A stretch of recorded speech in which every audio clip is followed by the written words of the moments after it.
Hey Peyton, nice to see you again on this beautiful day. This time with a quote from Ed Latimore, the boxer and physicist, and so on. He says, embarrassment is the cost of entry. If you aren't willing to look like a foolish beginner, you will never become a graceful master.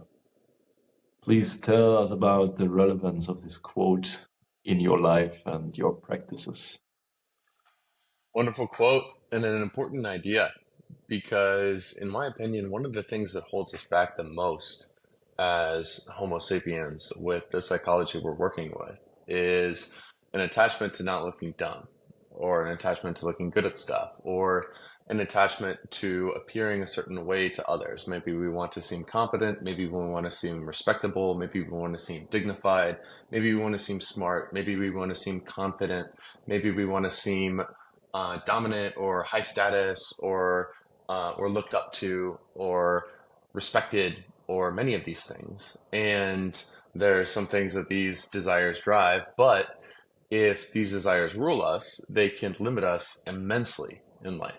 And the nature of growth, the nature of learning new stuff, the nature of stepping out of our comfort zone and expanding the horizons of our possibilities is that we must pay this upfront cost of being a beginner when we begin something new.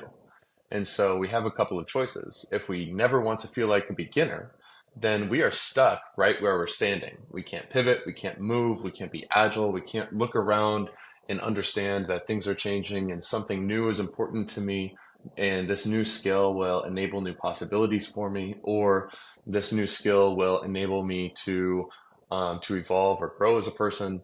A lot of the stuff that we would rightfully want if we want to live a full life, if we want to grow, if we want to become a better version of ourselves, if we want to become actually more ironically, confident, competent, respectable, high status, whatever we're ultimately solving for, we are much better at getting those things if we can get over our attachment to those things. If we can accept that there is a delayed gratification in looking cool, then we ultimately can go much further in that, ironically, even though that's not really the ultimate goal we should probably be orienting ourselves toward.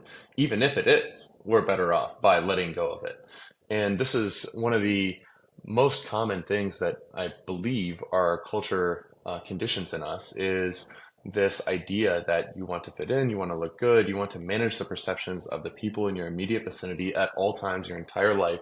And if you're in public and there's 50 people around you that you've never met before, that you'll never meet again, it still really matters if you look embarrassing to yourself in front of these people. It still really matters to you that you can never look like an idiot, even for a second. You can never let your guard down around these people. You can never let people think that you're less than you want them to think that you are. And this fundamental attachment to others or others' perception of us or our status or our self-image or whatever is an incredible inhibitor to a full life. It's a huge inhibitor to growth. And this is something just like there's delayed gratification in finance, where if we can accept that we're not going to look rich by opulent spending for a time, that we actually will gain much more wealth in the long run.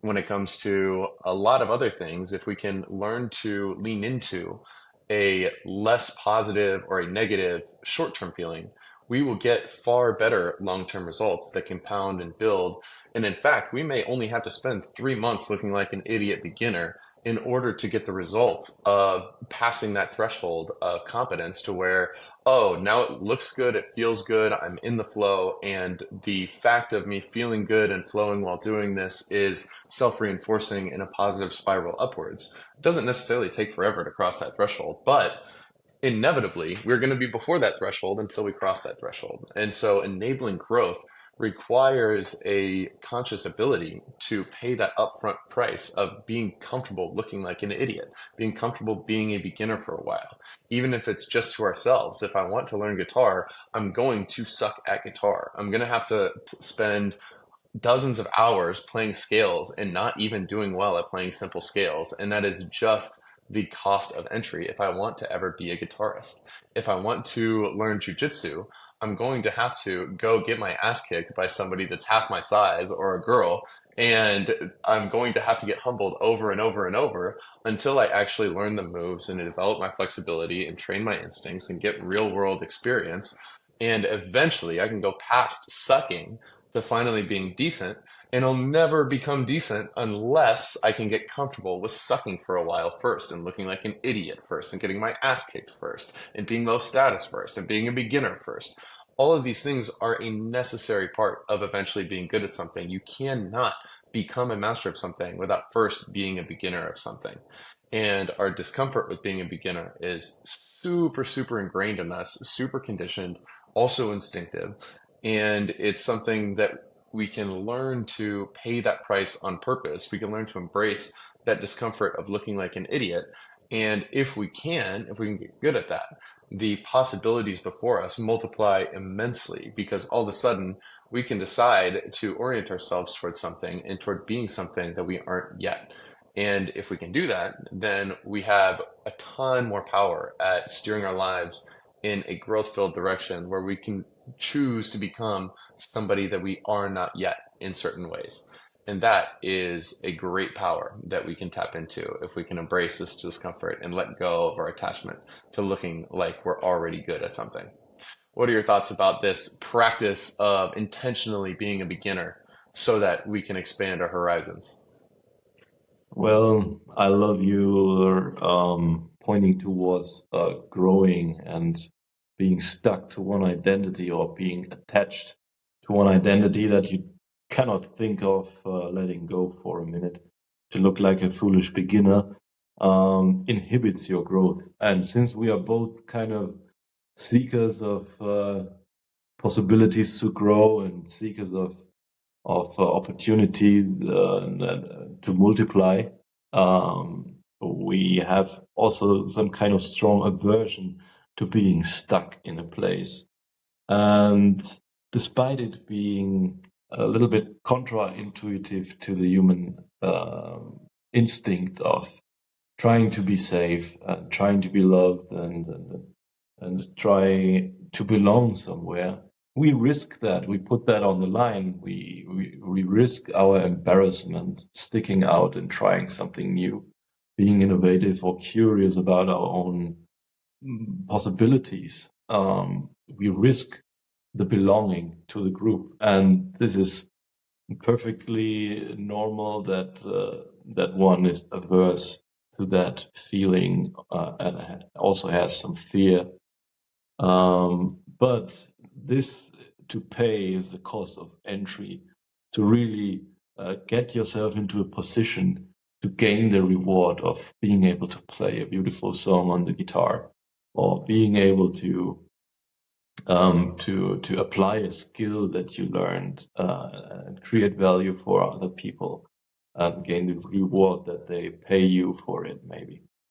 And therefore, being too attached to not wanting to look dumb when you first try something out is an inhibitor of growth.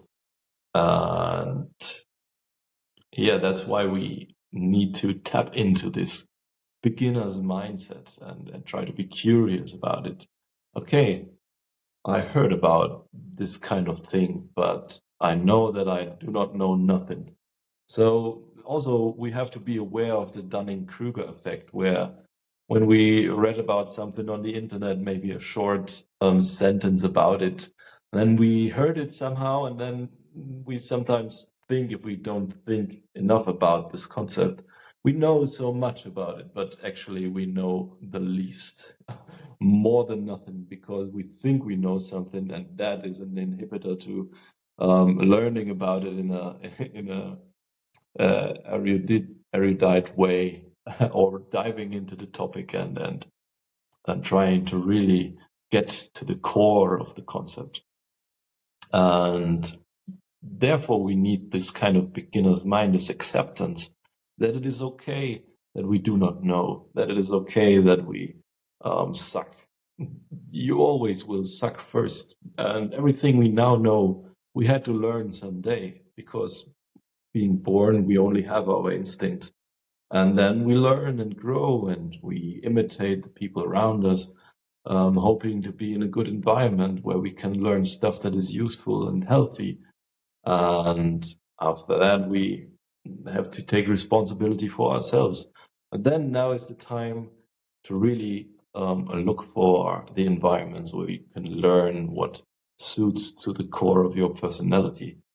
And in order to reach that part, like to self-actualize, to reach the top of the pyramid of Maslow, for example, we have to risk our sense of safety socially, and we have to risk the embarrassment when we want to grow. It's comfortable to stay in one place. Some people are the type of it, and it's totally fine. But if you know you look for growth and you want to grow and you want to self-actualize, then it's necessary to really put yourself on the line. Not yourself, but put your ego on the line and be humble about it and put the identities on the line that may not be fully who you are. And therefore, the attachment to not looking dumb is dumb if you are a growth seeker. There's no doubt about that.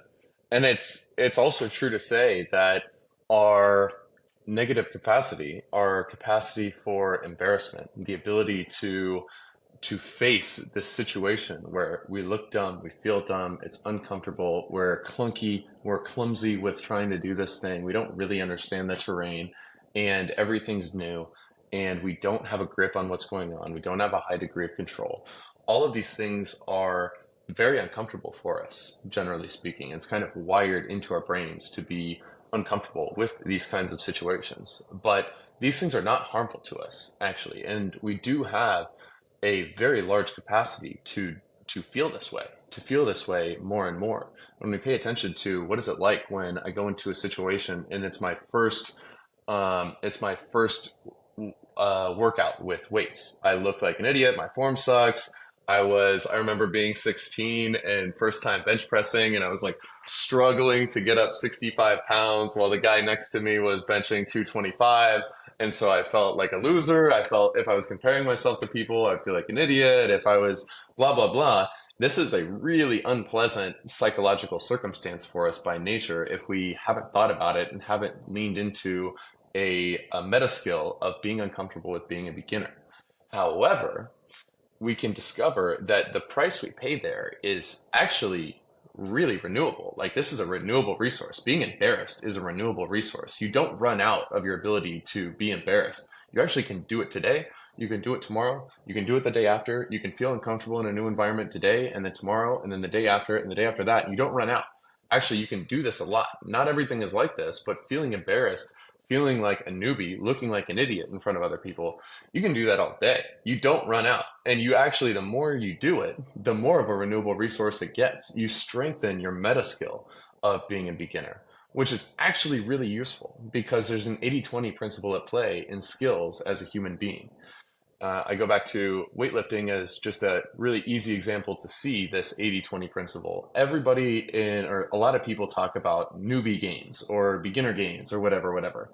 And it's true, actually. Your first 6 months is by far the most rapid progress you'll ever get. Even when you're still kind of don't know what you're doing, you're stumbling around and blah, blah, blah. You pick the low-hanging fruit when you first start something in your first 6 months. If you go and learn a new sport, you're going to progress the fastest in your first 6 months. If you go and learn an instrument and you're playing it consistently and you're learning your scales on guitar and you're practicing every day, you're going to get by far your most progress in the first 6 months compared to any other 6 month span or any other span of 100 hours allocated to a skill.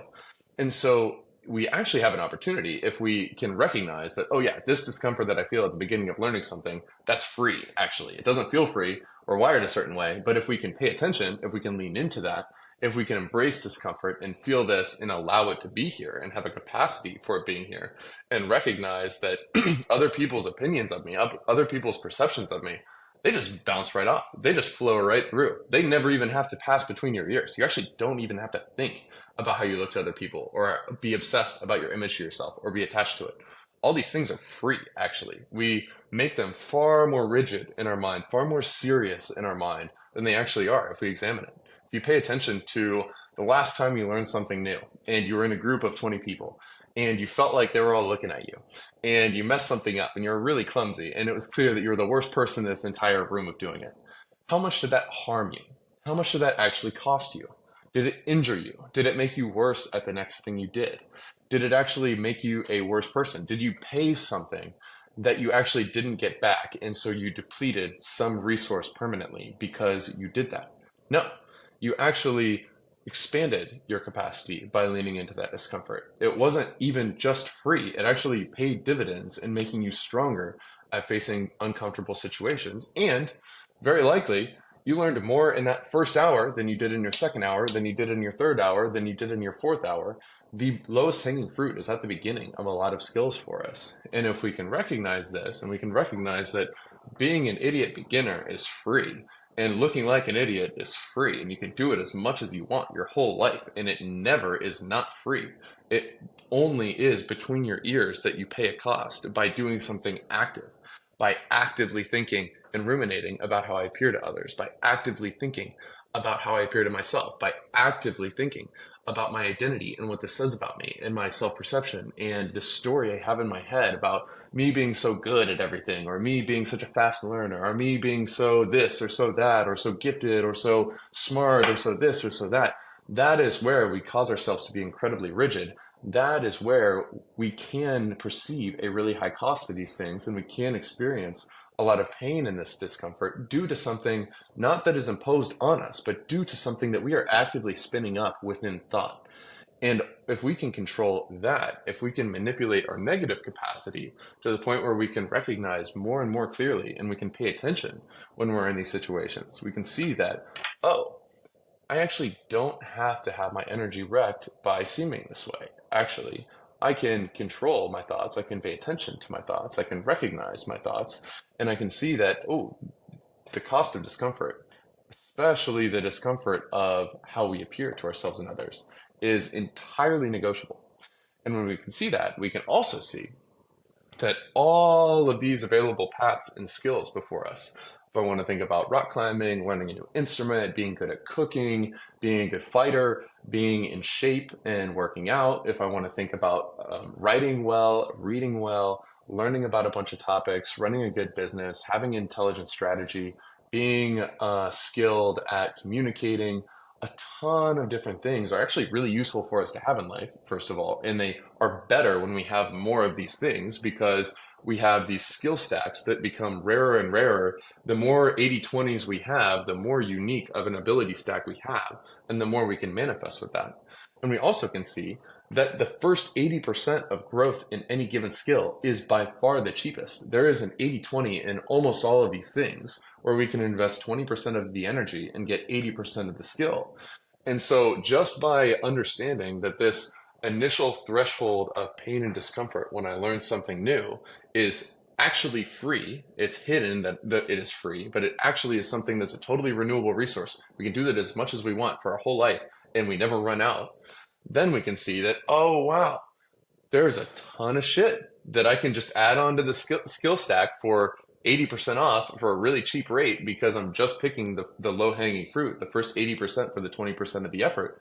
And that can lead to an incredible possibility of growth for ourselves in our life. It can lead to a much more unlocked world, a much more unlocked self, a much more unlocked main character in the quest who can pick up all this stuff and who can actually navigate with a lot more flexibility, a lot more adaptability to the environment, and a capacity to see that, oh, yeah, I may not be good at XYZ to begin with. I may be completely not flexible right now. And the first time I go to a yoga class, I'm the only person in the room who can't do half the damn poses. And this is stupid. And I feel frustrated. And the first story that gets into my head is a sense of frustration. Oh my God, everybody's seeing that I can't do this thing. I can't even touch my toes. This is embarrassing. Some people are leaning all the way down and putting their face on their knees. And I can't even touch my toes or even close. This is ridiculous. I'm just not flexible. This is bullshit. I don't want to do this. I don't like this. This sucks. And yoga's dumb anyway. Does it even work? And all this stuff is going to be playing in our head, but actually we can retrain ourselves to embrace this and be like, oh, out of everybody spending this hour here, I'm actually probably progressing the most in terms of percentage because I'm picking the low-hanging fruit and these people are all advanced. I'm actually getting the best ROI out of this hour of my time because I'm the worst person in the room at this. And we can embrace the fact that, wow, actually, if we pick the low-hanging fruit of the stuff that's the most important to us, of the skills that are likely to have the highest impact in our life, we can be very adaptable. We can have a competitive advantage as we navigate through the world because most people are unwilling to pay the price of this discomfort. This is really painful for a lot of people, even though it's free. And so we can have a much more unlocked way of being in the world and self-development if we can learn to see this in the dynamics here for what they really are. The opportunity of the discomfort, the opportunity of being an idiot beginner is immense in a lot of ways. And this can actually give us an ability to navigate our lives and to become much more well-rounded and effective people and happier people and more flourishing people to the extent that we can see the opportunities for taking this strategy and the best skills or capacities that we can develop here. So this is, yeah, very something I'm very passionate about, honestly. And I see how the people that are most willing to look dumb, the people that are most willing to ask dumb questions, end up being the ones that grow and progress at a 10x rate compared to people who are stuck and their feet are stuck right where they're at, right in their comfort zone. What are your thoughts around these things and our ability to grow by leaning into the capacity to be an idiot beginner?